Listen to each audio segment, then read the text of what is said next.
Revista.0 en YouTube. Educación. Bueno, pues saludos a todos una vez más, un jueves más estamos por aquí, en esta ocasión dentro del apartado Ciegos en el Mundo, con Rafael González Millán. Él nos va a dar una breve reseña de, bueno, cómo empezó en los colegios, los cargos, el cargo que tuvo dentro de la fundación, etcétera. Y terminamos, importante, en los últimos años, después de la jubilación, que es lo que está haciendo con Alma Libre y su afición o dedicación tanto a la poesía como literatura, y el último libro que ha escrito, que nos va a hablar de él. Rafa, Julián, saludos. No voy a decir buenos días porque a lo mejor la gente lo oye por la tarde. Bien. Saludos. Hola, Hola, encantado buenas de tardes. estar aquí con todos vosotros y tantos amigos. Pues tú nos dirás, Rafa, ¿cuándo comenzaste en los colegios, en Chamartín, si estuviste antes en otro colegio, y después ya cómo empezaste a trabajar dentro de la casa y, como decía, estos últimos años, a qué te estás dedicando? Y sobre todo, nos interesa también que nos cuentes un poco esa aventura que a mí me parece extraordinaria, que has empezado a llevarte Alma Libre por ahí a hacer una gira o una actuación fuera de Madrid, ¿no? Sí, sí, bueno, son muchas cosas las que ha Sí. comentado. Necesitaríamos mucho Bueno, tiempo, pero bueno, para sintetizar, yo perdí la visión entre los 14 y los 15 años.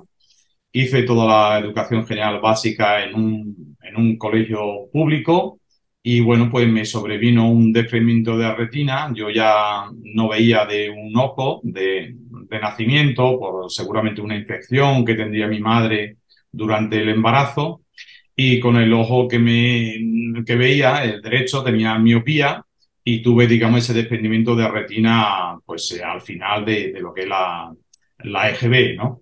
Evidentemente, para continuar estudiando y después de todo ese itinerario que nos ocurre a los que nos hemos quedado ciegos, de médico para acá, médico para allá, que si operaciones, bueno, pues eso se llevó 2 años de mi vida, 2 años de mi vida sin hacer absolutamente nada, nada más que entre reposo médico y operaciones.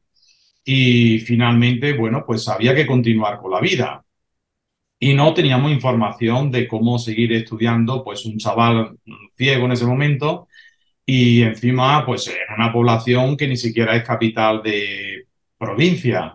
Entonces, claro, la primera puerta a la que uno llama es a su colegio donde estudió. A partir de ahí pues se interesan, buscando, y bueno, hasta que al final conocimos que la ONCE era la titular de los colegios de niños ciegos en España. Pero claro, es de aquí que el bachillerato solamente se podía cursar en Madrid, con lo cual, pues siendo adolescente me vi obligado a dejar mi pueblo, a dejar la familia y venir a Madrid a estudiar, allí donde conocía al amigo Julián Villalobos, que me enseñó a dar los primeros pasos con el bastón y recorrer las calles de Madrid. Y bueno, pues la verdad que mi paso por el colegio de la ONCE, eh, pues como ocurre con todo en la vida, tiene su lado positivo, sus lados negativos. Lo negativo, lo peor, es en la distancia con tu pueblo y tu familia, en una época donde no había móviles ni había facilidad para comunicarse.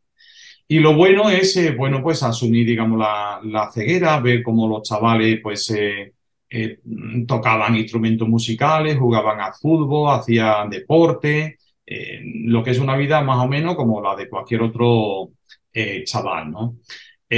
Como yo siempre fui buen estudiante, pues un profesor del colegio me dijo: oye, a ti te veo con actitudes para ser abogado.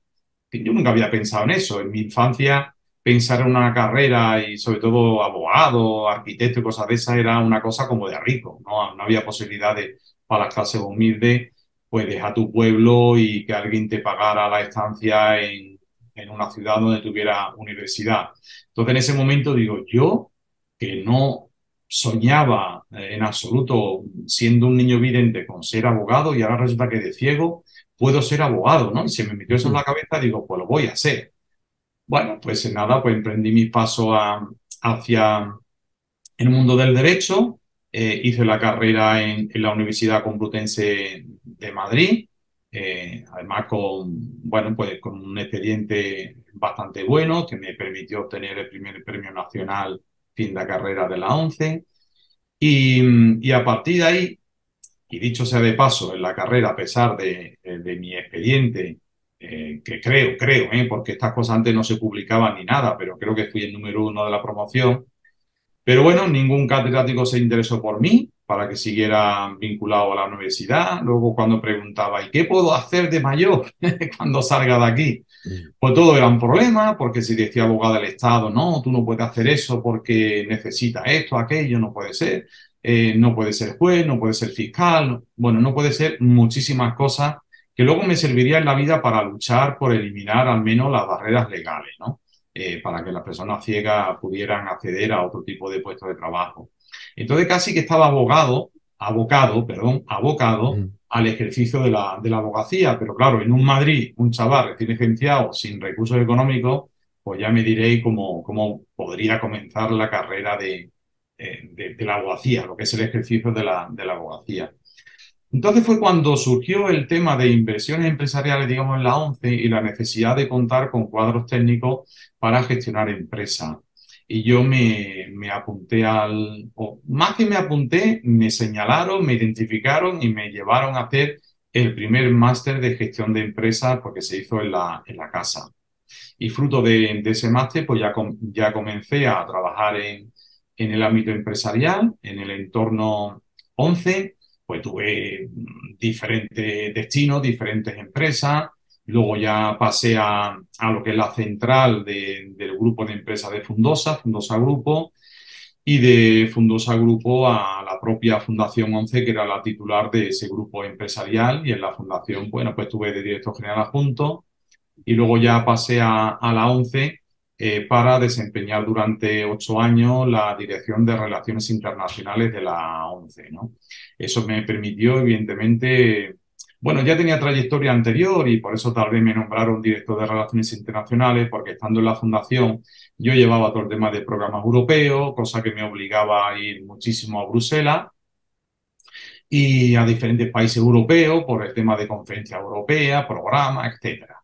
Desde ya mi posición de director de Relaciones Internacionales me pude ocupar de eso y también me pude ocupar de la cooperación internacional que la ONCE lleva a cabo en diferentes partes del mundo, sobre todo América Latina, con la FOAL, la Fundación para América Latina, pero también impulsamos lo que es los programas de cooperación con la Europa del Este, con motivo de la Guerra de los Balcanes, colaboramos en la reconstrucción del Colegio de Niños Ciegos de Sarajevo, también ayuda en Serbia, ayuda en Albania, en Bulgaria, en Rumanía, diferentes proyectos y también nos trasladamos a África o ayudando a que los campamentos saharauis tuvieran escuelas de niños ciegos y otros proyectos en diferentes países de África. Incluso pues llegamos a la India en colaboración con la Fundación Vicente Ferrer, ¿no? O sea, poco a poco se fue extendiendo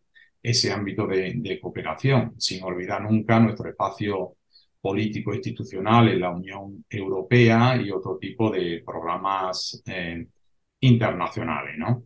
Luego ya finalmente, después de 8 años ahí, vuelvo a la Fundación 11, donde, bueno, me dedico a dirigir una asociación que se había promovido años antes, que es la Asociación Española de Centros Especiales de Empleo, y también tomando posiciones en diferentes organizaciones internacionales de empleo protegido para personas con discapacidad, tanto a nivel europeo como a nivel mundial.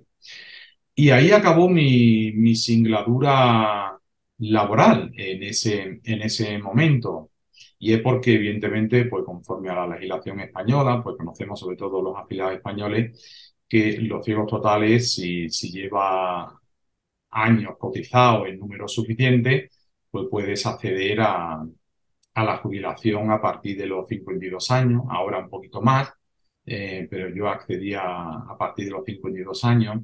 Y vino mi etapa como mucho más personal, dedicarme a cosas que anteriormente me había gustado siempre, por ejemplo, la literatura, que yo siempre hice mis pinitos escribiendo poemas, luego evidentemente a nivel laboral y por mi perfil jurídico, pues claro, evidentemente me tocaba hacer muchísimos informes, muchos documentos de trabajo, etcétera, pero a nivel literario me pude dedicar ahora, una vez jubilado, con más intensidad, ¿no? Fui para que no hubiese para que no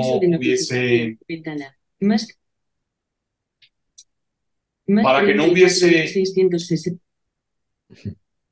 para que no hubiese ningún problema en cuanto a saber si tenía cualidades de escritor, me matriculé en una escuela literaria, me matriculé en una escuela literaria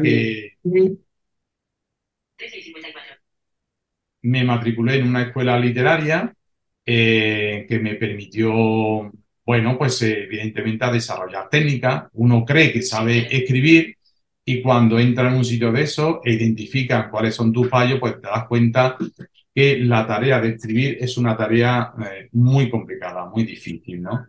Pero bueno, yo empecé ya a dedicarme más en profundidad a lo que es la escritura. Previamente había publicado ya un libro con otras personas de diferentes facetas artísticas. Fue en 2013 Los sentidos del alma, que es un diálogo entre la pintura, la poesía y la música y hecho por personas ciegas. Y luego ya, pues a partir de estar en la escritura, en la escuela de escritura literaria, me adentré sobre todo en el relato corto, ya colaboré en publicaciones. En 2019 publiqué un libro íntegramente de relatos cortos, todos fueron míos. El título de ese libro es El chico pájaro y otros cuentos, que también está en la biblioteca digital de la ONCE. Y luego pues me planteé, digamos, el reto de la novela, aunque previamente había participado en una novela coral hecha a varias manos, como es el caso ahora de Carmen Mola. Ya en el año 2018 lo hice yo con otras personas y sacamos a la luz pues, una novela que se llamaba Tormenta, pero bueno, no fue muy difundida en los diferentes circuitos de librerías, etcétera, ¿no? Y ahora aprovechando, por decirlo así, la pandemia, me planteé el proyecto de una novela. Hacer una novela thriller, que fuera de ritmo rápido, que tuviera pues las típicas intrigas, el tema de investigación, porque acontece cosas duras, ¿no? Hay muertes, hay amor, hay un poco de todo y aproveché, digamos, ese tiempo para concluir este libro que se llama Las hijas del mar, que me está dando muchas alegrías, que fue publicado en plena Feria del Libro de Madrid, ya ha entrado junio, y que ya hemos comenzado con algunas presentaciones tanto en Sanlúcar, en mi pueblo, Sanlúcar Barrameda, como aquí en Madrid el pasado día 27 de octubre en la sede de la Delegación Territorial de la ONCE. La verdad que fue una tarde también maravillosa. Y al lado de esta faceta literaria está la faceta musical. Yo nunca he podido vivir sin música, todo lo hacía con música, pero también siempre he sido consciente de mis limitaciones a la hora de ser intérprete o bien a nivel instrumental o a nivel de voz. Siempre he considerado que si quiero hacer algo tengo que trabajarlo mucho, pero lo que sí sé es soñar con proyectos, promover proyectos y rodearme de gente con la que pueda llevar a cabo ese proyecto. Y hace ya años, con la ayuda sobre todo de Carolina Loureiro, compositora de piano ciega, pues empezamos con este proyecto de Alma Libre, que luego con el tiempo se convirtió en una asociación. Ya llevamos pues para 6 años constituida como asociación y hemos tenido la oportunidad de llevar a cabo galas musicales solidarias a favor de las más importantes ONG españolas, ¿no? Como puedan ser Médicos Sin Fronteras, Mensajeros de la Paz, San Juan de Dios, Fundación Agua de Coco, Cruz Roja. Este año hemos hecho ya 3 conciertos solidarios a favor de los refugiados de Ucrania. Y a principios de diciembre, que eso va a ser como un sueño cumplido para mí, vamos a hacer un concierto solidario en mi pueblo, en Sanlúcar, en el recién remodelado auditorio municipal, que se le ha puesto el nombre de Manolo Sanlúcar porque ha fallecido ahora en verano, este gran guitarrista. Y vamos a hacer un concierto solidario en apoyo a FANAS, que es la organización de la discapacidad intelectual más importante de Andalucía. Pues ahí se han comprometido tanto el ayuntamiento, entidades culturales, una decena de empresas locales que patrocinan los gastos, la propia ONCE, y a ver cómo nos sale, a ver cómo nos sale. Somos más de 20 miembros en el grupo musical de Alma Libre, entre instrumentos y voces, y ahí estamos, con el proyecto ya maduro, dándonos muchas alegrías y sobre todo dando alegría pues allá por donde vamos, ¿no? Sean residencias de personas mayores, o sea colectivos en riesgo de exclusión, o sea estas ONG para ayudarle a recaudar fondos y llevar a cabo pues programas de cooperación en los países donde opera.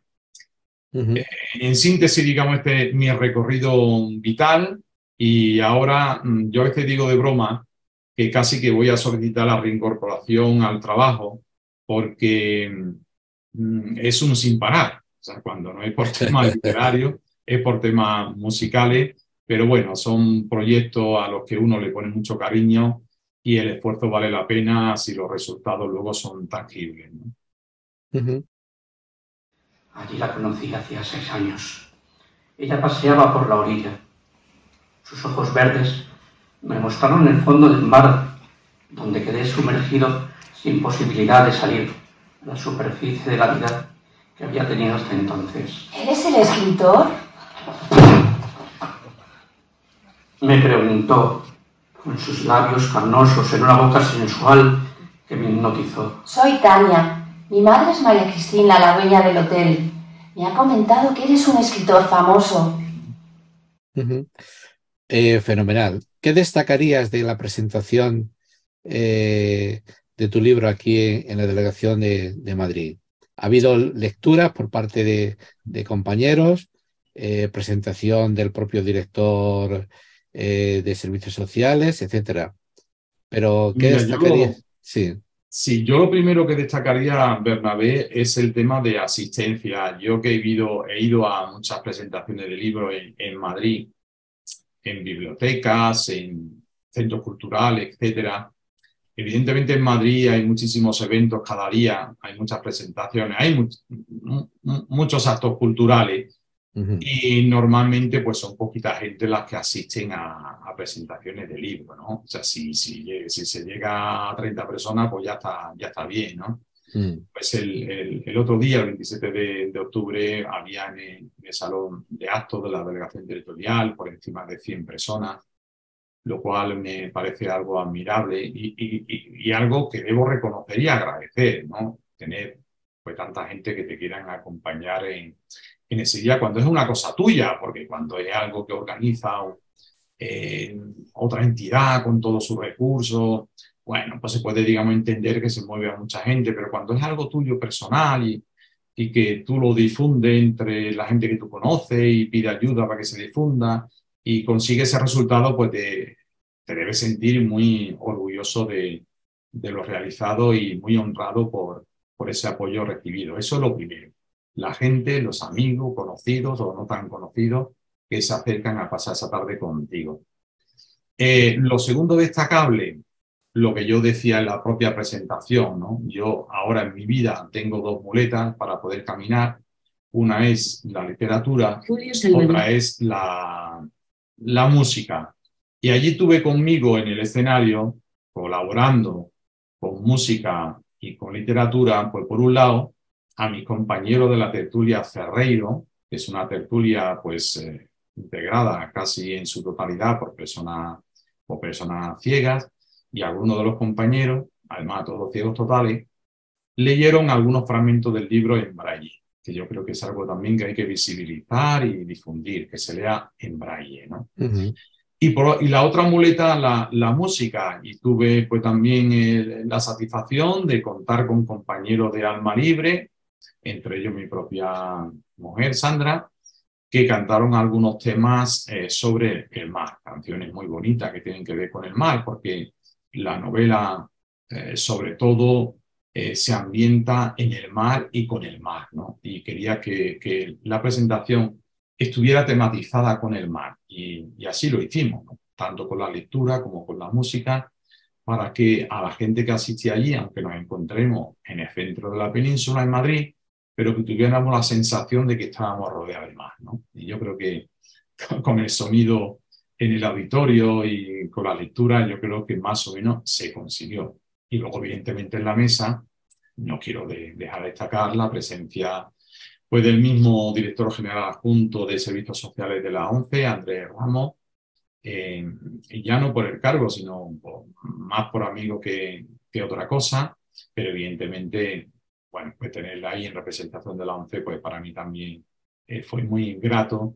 Y a una compañera que ha venido a mi vida en época más reciente, que es Teresa Sánchez, que bueno, que además también de ser colega del mundo del derecho, pero también se preparó y se formó en cuanto a crítica literaria y realizó unos comentarios, pues, muy bonitos acerca de la novela, ¿no? Y finalizamos, que yo no estaba previsto, evidentemente, pero es que al final nos llevamos como 3/4 de hora, dimos la oportunidad por si alguien quería preguntar, y amigos, ahí tuvimos que estar 45 minutos respondiendo a preguntas de los asistentes. En definitiva, creo que fue un acto muy completo, muy bonito en cuanto a los contenidos y por otro lado también, sobre todo por el lado humano, ¿no? Por la presencia de tanta gente y muy interesada en conocer cosas y participando, pues, cada uno en lo que le correspondía, ¿no? Felicidades. Me gusta tomar mi primer café de la mañana en este mismo lugar. ¿No le parece un paisaje magnífico, señor Monterroso? Absorto mi contemplación, no había oído unos pasos sobre la hierba mojada que se acercaban por detrás. No pude evitar el sobresalto. Ni siquiera necesité darme la vuelta para saber de quién se trataba. Felicidades por ese libro. Y yo no sé si Julio o Julián tienen algo que decir. Sí, bueno, yo conocí a Rafa, pues eso, cuando tenía 14 o 15 años, que llegó apocadito al colegio allí. Y me llama mucho la atención el hecho de conjugar lo que es el derecho por aquello de que vosotros, los abogados, cada vez que tenéis que hacer un informe, luego no hay un dato que lo entienda, no hay nadie que lo entienda aquello, porque ponéis un lenguaje tan sumamente, no sé si técnico o confuso para el resto, para que no podamos enterarnos y poder recurrir más, ¿no? Pero sí el paso, por ejemplo, a la poesía, ¿no? Porque sí conozco ingenieros que, bueno, pues que en contraposición a la técnica les ha gustado la poesía. Ahora, del lenguaje específico, que además luego lo soléis usar normalmente, yo no sé si tú continúas, pero el lenguaje luego ordinario se escapa bastante, ¿no? ¿Cómo se llega a la poesía? Pues yo creo, Julián, que no es tan cierto lo que comenta. Te digo por qué, porque evidentemente una persona que trabaja en el mundo del derecho o en los aledaños, pues tiene que utilizar una terminología jurídica, una terminología técnica, pero desde que tú empiezas la carrera, y en los años 80, cuando yo hice la carrera de derecho, se era muy estricto. Ahora no, porque ahora todos los exámenes se hacen formato test y cosas parecidas, pero en aquel entonces, donde tenía que desarrollar mucho cada pregunta que te hacían los profesores, se castigaba muchísimo el hecho de no utilizar bien el lenguaje. Uno tenía que ser preciso, tener buena ortografía, buena gramática, y, amigo, como tuviera más de una falta y tal, vamos, yo creo que podía darte por fastidiado ya que te suspendían el examen, ¿no? En eso era muy estricto. Entonces, se nos enseña a lo largo de la carrera a ser muy preciso con el lenguaje, con la gramática, la ortografía y todo eso.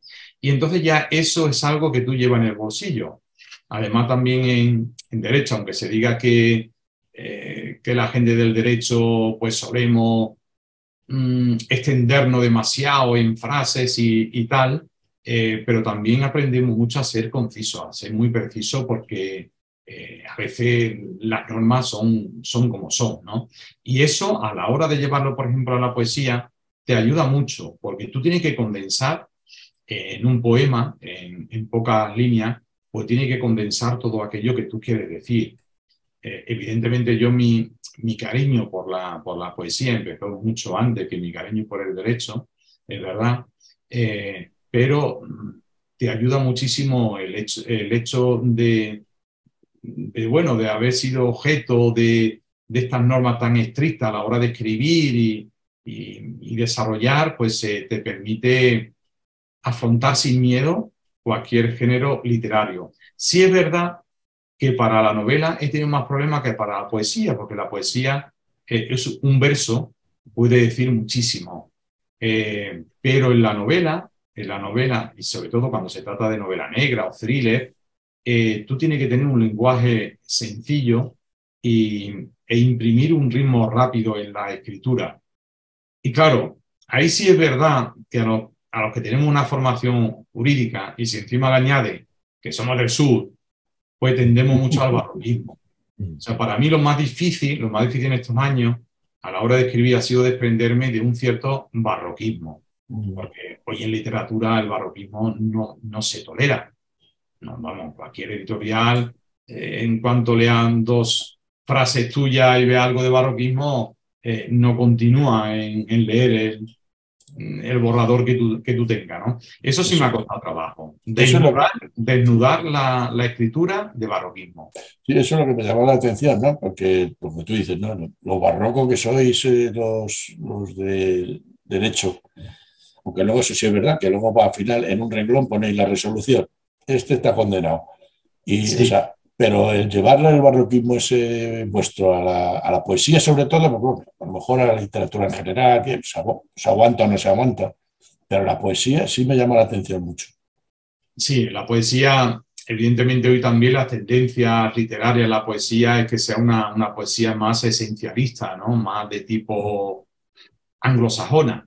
La tradición española es de una poesía como más barroca, más adornada, ¿no? De adjetivos o cualquier otro tipo de elemento, pero hoy se lleva, digamos, otro tipo de estilo y a veces no tiene que ver tanto con el derecho, el que tú tengas que hacer más esfuerzo o menos, sino con tu propia personalidad, cómo eres tú, ¿no? Hay gente que tiende más al esencialismo y otras personas pues que tienden más a decorar la vida de otra manera, ¿no?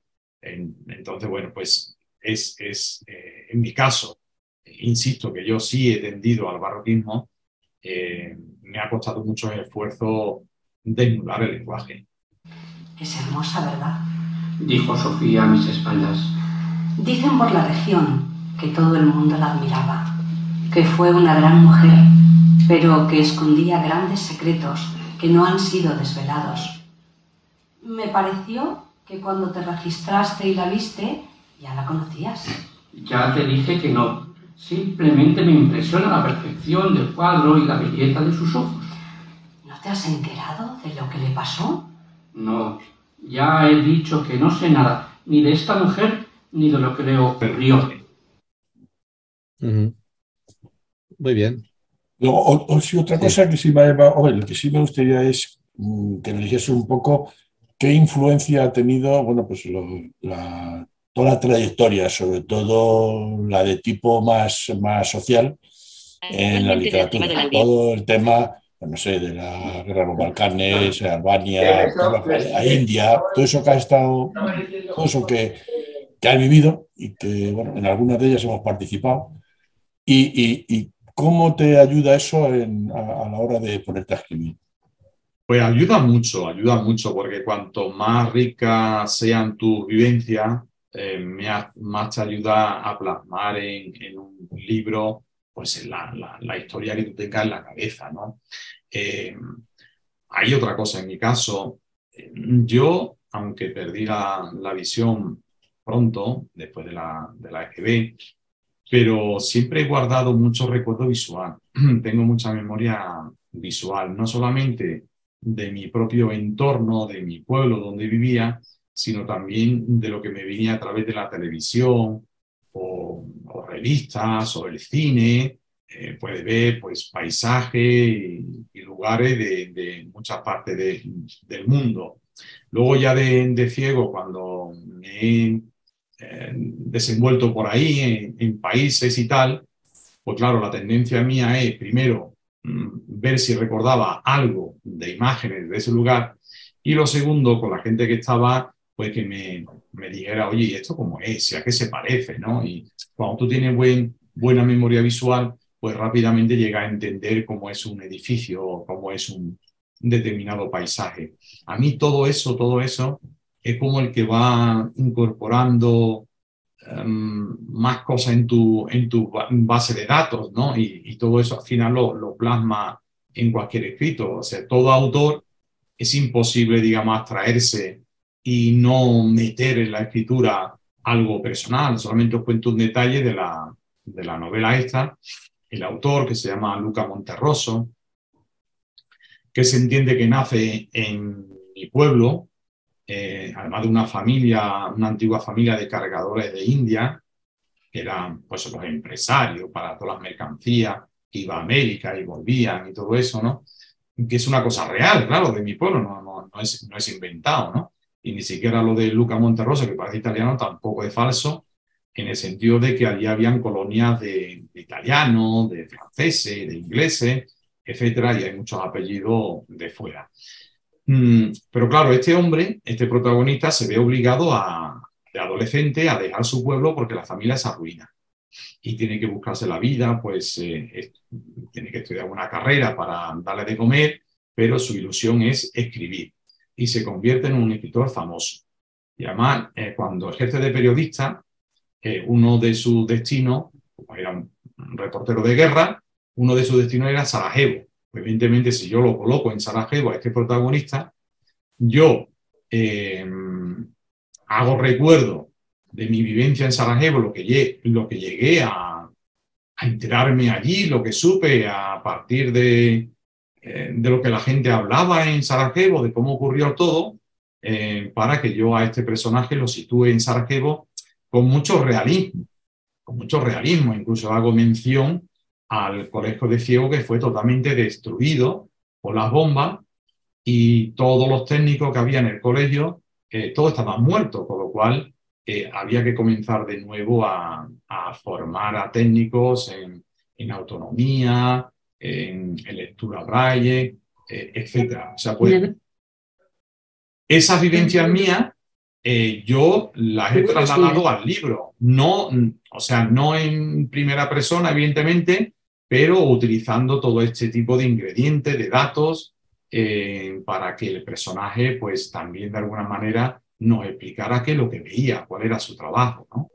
Y ahí, evidentemente, pues hay mucho de personal, aunque quien lea la novela y no me conozca o me conozca pero no sepa mucho acerca de mi trabajo, pues seguramente pasará todo eso de largo, ¿no? Pero yo que la he escrito, pues claro que lo sé, ¿no? Y sé que ahí están, pues, o partes de las vivencias de mi vida, o recuerdos, o imágenes, o personajes o personas que yo haya conocido en algún momento. Y yo creo que el autor que diga que no aporta nada de personal en lo que escribe, pues yo creo que sinceramente miente, porque eso es imposible. Sí, sí. Bueno, mira, te voy a hacer una pregunta, así como escritor. Habla de Sarajevo, yo estuve allí en Mostar, yendo al menos 6 meses por allí, en la biblioteca Sarajevo, en el colegio de ciegos de Sarajevo, en Mostar, en el colegio que se hizo allí también, en Mostar. Y hay una cosa que no sé si te ha pasado a ti a la hora de escribirlo, ¿no? Que es que uno va con unos principios muy firmes, ¿no? Llega uno, habla con la gente, se le caen los palos de sombrajo. y tiene que volver a reconstruir otra vez todos esos principios. Yo no sé si eso, en esa vivencia que has tenido, no solo allí, sino a nivel de India, has conocido un montón de culturas y un montón de situaciones, si te ha pasado. Hombre, yo siempre suelo decir que he tenido la enorme suerte de tener trabajos muy enriquecedores, que me ha permitido conocer pues, países, gente, etcétera, pero tal vez de lo más orgulloso que yo me siento es del programa de cooperación internacional de desarrollo. ¿Por qué lo digo? Porque eso de sentir de tú que con tu trabajo, con tus decisiones, has conseguido pues, ayudar a que los niños ciegos vuelvan a tener un colegio en Sarajevo o en los campamentos saharaui, ¿no? O que en un país pues, pueda tener una imprenta para poder hacer una revista en braille para las personas ciegas. A mí eso es lo que más me ha llenado. Yo creo que el trabajo, hombre, no digo que no haya sido humano, pero el trabajo ese me ha humanizado mucho. Y es verdad que uno aprende conforme pasan los años y conforme vive esas experiencias,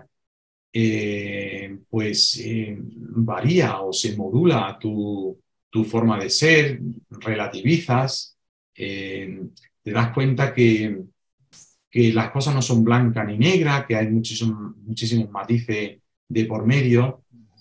Y siempre me he acordado una frase que leí una vez y ni siquiera me hacía falta, digamos, leerla porque la vi yo siempre en mi madre, ¿no? Yo creo que la persona es más feliz cuanto más da a la gente sin esperar nada a cambio. O sea, si consigues en la vida hacer las cosas, ayudar y no estar pensando yo qué voy a recibir a cambio, yo creo que ahí está como el gran secreto de la vida. Y no es fácil, esto se consigue a lo largo de muchos años, ¿no? Y nunca sabes si ha llegado al punto final, pero yo sí puedo decir que a través del trabajo y todas esas experiencias, a mí me ha ayudado mucho, mucho a dar, ofrecer, sin tener en la cabeza lo que yo voy a recibir a cambio, con ver que has conseguido hacer feliz a la gente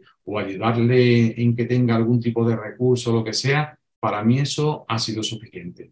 Y sigue siendo suficiente porque a mí la gestión de Alma Libre como asociación, yo soy el presidente, me da muchos quebraderos de cabeza, pero cuando vamos a una residencia de mayores y la gente se emociona porque recuerda esa canción, y a mí son personas con Alzheimer, que no habla, pero se acuerda de una determinada canción. O como hace muy poquito, ahora el 22 de octubre que estuvimos en Rascafría, en un centro de refugiados de Ucrania, gestionado por Cruz Roja, y ves tú la emoción de toda la gente de pie, con la mano en el pecho y agradeciendo lo que tú has hecho y tal, eso es impagable, ¿eh?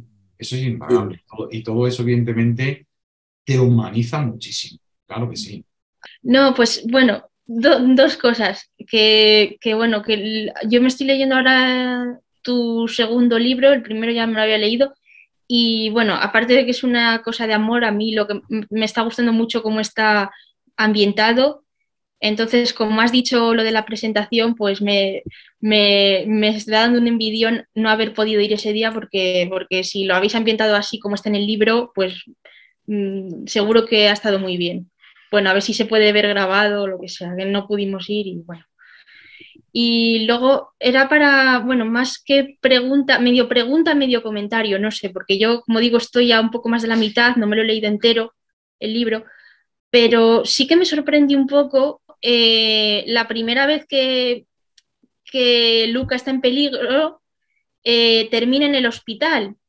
Y la segunda vez que van a por él, le intentan matar, pero es como más suave. Entonces, como que me sorprende un poco, tú siendo así, un escritor así muy experto, yo creo, como que lo del hospital lo hayas hecho la primera vez y la segunda, o sea, porque se supone que como lo del hospital es algo como muy fuerte, que luego tienes que ver muy bien cómo sigues porque cuesta mucho, o sea, es como algo muy fuerte que cuesta mucho luego seguir, no sé, entonces me ha sorprendido un poco eso, que metieras lo del hospital la primera vez y la segunda fuera un poco más suavecito. Bueno, cuando continúo con la lectura del libro creo que lo va a entender mejor. Vale. Porque el hombre, la verdad que no tiene mucha suerte y se encuentra en situaciones complicadas, no podemos decir mucho, ¿no? Pero esa segunda vez que tú comentas, si te fijas bien, no sé si llegaste a la conversación que luego tiene con el cabo Enrique de la Guardia Civil, la cosa no llegó a más, simplemente un golpe, porque claro, hubo presencia en la calle y la persona no pudo terminar, digamos, la faena, ¿entiendes?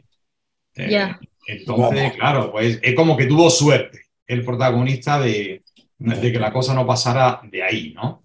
Y la presencia rápida del propio cabo de la Guardia Civil. A ver si va a haber que cortar mucho. No, pero vamos, que lo vas a entender, no, tampoco estoy desvelando nada. Ya, vale. No, pero aún así... Hay mucha acción, o sea, es que además la acción va increciendo, o sea, va a llegar a un momento en donde a lo mejor hasta te agobia un poco.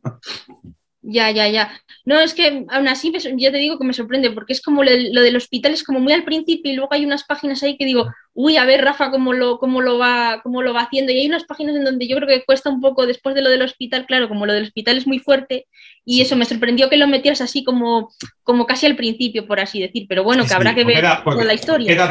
Quédate con el hospital, que no acaba la cosa. Que hay más hospital, vale. Hay una cosa que me ha resultado curiosa, lo que dice Alba. Nunca a mí se me había ocurrido pensar en cómo el autor del libro que estoy leyendo va a resolver lo que estoy leyendo. A mí no se me ocurriría leer, ¿y esto cómo lo va a resolver Rafa? O sea, yo sigo leyendo, nunca se me había ocurrido eso. Mira, a partir de ahora pensaré qué pensaba el escritor cuando estaba escribiendo. Lo que pasa es que a la hora de armar un trama, Julián, claro, aquí hay diferentes métodos. Hay quienes dicen, los ortodoxos, que tú tienes que tener una estructura predeterminada con todos los capítulos, lo que va a decir en cada capítulo y hasta el mismo final. Hay otros que dicen que tiene su novela en la cabeza, se pone a escribir y sigue escribiendo y llega al final, sin haber hecho ese trabajo previo, ¿no? Y hay otros en donde yo creo que me he ubicado en que creemos que, bueno, que sí, que tiene que tener tú en la cabeza una determinada estructura o apuntada en algún sitio, pero que cuando tú empiezas a escribir también tiene que darle un poquito de libertad a los personajes, ¿no? Los personajes, una vez que tú los creas, parece una tontería, se comenta muchas veces, pero es verdad, pues es como si cobraran vida y a lo largo de la escritura te piden a mejor cambio que tú no tenías previsto y que en ese momento te das cuenta de ello y le das permiso a esos personajes para que el cambio se produzca, ¿no? Entonces, pero lo que sí es verdad, lo que cuesta muchísimo trabajo es siempre el final. Yo he leído libros que me ha encantado la lectura, pero cuando ha llegado al final me ha dejado, pero incluso hasta enfadado, ¿no? Digo, por favor, qué manera de acabar el libro, ¿no? O sea, hombre, vamos a ver, no me lo deje cerradito como los cuentos infantiles y fueron felices y comieron perdices. Pero una cosa es eso y otra cosa mía que te lo dejes tan abierto que diga, hombre, pues qué cómodo, ¿no? Por parte del escritor. Ahora que el lector, pues se invente todo lo que le dé la gana, ¿no? O sea que lo mismo está mal cuando tú abres demasiado el final que cuando tú cierras excesivamente el final, porque da la sensación como que tiene prisa en cerrar. Y ¡pum! Al dabonazo, ¿no? En mi caso, yo creo que sí cierro la historia, pero también permito, digamos, que el lector se quede con la cabeza pensando. Pues... Por lo menos lo que me ha llegado a personas, digamos, que han leído el libro, ¿no? Y hay algunos comentarios, mensajes que me han llegado curiosos, ¿no? Como decía una chica que conozco y dice, oye, he leído tu libro y parece que no eres ciego. ¿No sabes? Lo de la ceguera. Digo, no sé si tiene que verse, digamos, en el libro o no. A lo mejor por el tema de lo que decía yo antes de la memoria visual. Hombre, describes... Muchas descripciones de paisajes, de personas, de luces, etcétera, y a las personas les sorprende mucho eso, ¿no? Es decir, es que parece que no la ha escrito una persona ciega. No, eso es Yo cierto. perdona, me gustaría felicitar personalmente a Rafa por esta nueva faceta de su vida como escritor, que ojalá nos dé muchos más libros. Yo tengo ahí, los que le está leyendo Alba, los tengo ahí pendientes. No puedo criticarte ni alabarte en este sentido porque todavía no he tenido la fortuna de poderlos leer, ¿no? Di que está muy bien y ya está, que mal queda. Cuando lo coja, pues a lo mejor me acusa como alguno de que no hago lo suficiente. Una pregunta si te quiero hacer. ¿Tienes prevista ya tu futura novela o nos puedes desvelar algo si la tienes de lo que va a ir? Está presentando la segunda. Sí, a nivel mental sí lo tengo. Lo que pasa es que ahora, claro, estamos con la difusión de esta novela, pues teniendo entrevistas como la de hoy, entrevistas en emisoras de radio.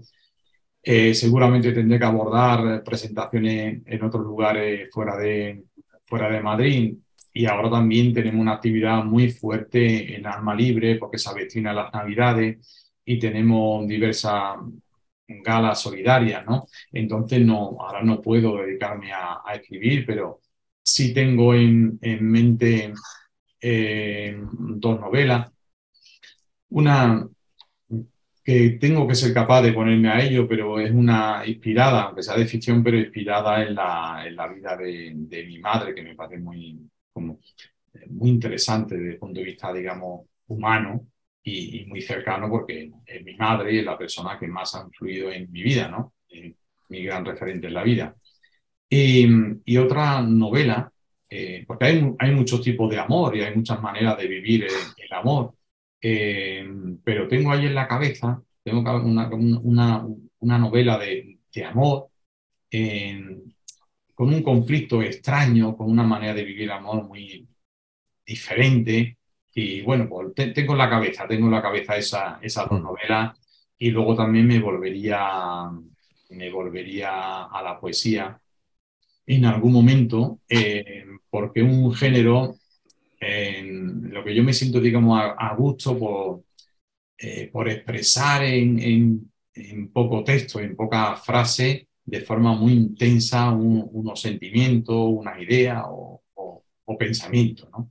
Entonces, bueno, pues tengo muchas cosas en la cabeza, pero hay poco tiempo. Yo tampoco me quiero matar, porque sobre todo lo que quiero en esta fase de mi vida es disfrutar de las cosas que hago, ¿no? Y no vivir con estrés, ¿no? Y convertir de algo que tú sueles hacer por puro placer o disfrute, y convertirlo en una especie, digamos, de obligación que te coarte y que limite mucho tu creatividad. Pues de verdad, muy bien, muchas felicidades, Rafa. Ya sabes que cuentas con la revista para que cualquier tipo de publicación o de comentarios que puedas realizar. Felicidades también por la dirección de Alma Libre, que va a esos sitios, como bien decías, bueno, pues alegrando de alguna forma a distintos grupos, tanto de mayores como de otro tipo de ONGs con las que estás colaborando. Gracias, Julio, Alba, Julián, como siempre.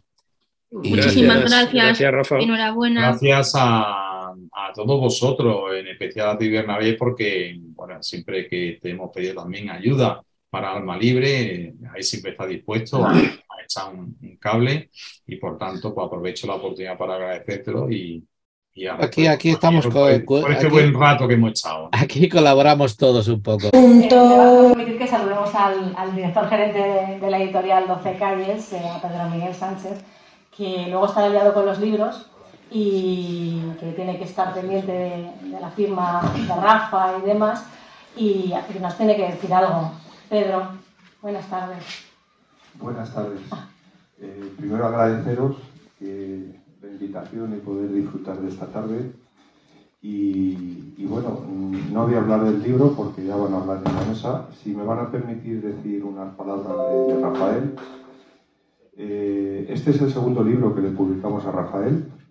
El primero fue El chico pájaro y otros cuentos. Y casualmente son las 2 obras completas y y escritas por él solo. Hasta ese momento había escrito 5 o 6 libros coral, de una forma coral, con otros autores, pero no había abordado una tarea en solitario. Como no quiero hablar del otro libro, simplemente les voy a compartir con ustedes un poco la impresión que me dio cuando leí el manuscrito del Chico Pájaro. Además, el Chico Pájaro, que es el primer relato del libro, que en este segundo libro pues se le ve que también ha evolucionado su escritura, la va consolidando y realmente es un escritor cuidadoso. Entonces nada, simplemente felicitarle a Rafael por su segunda novela y nada, seguiré disfrutando de esta tarde y agradecerle que pueda seguir disfrutando de estar aquí con ustedes.